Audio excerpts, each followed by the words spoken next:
फारिग करवा दें। This is not the solution.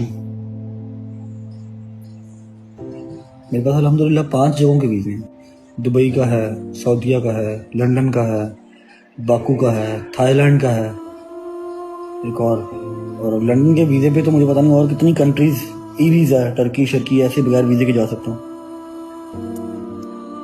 But the thing is कि दिल नहीं करता पाकिस्तान को छोड़ने को, वरना मुझे क्या है, मैं फेरी टिकट ड्रामा चला जाऊँगा, दिल नहीं करता।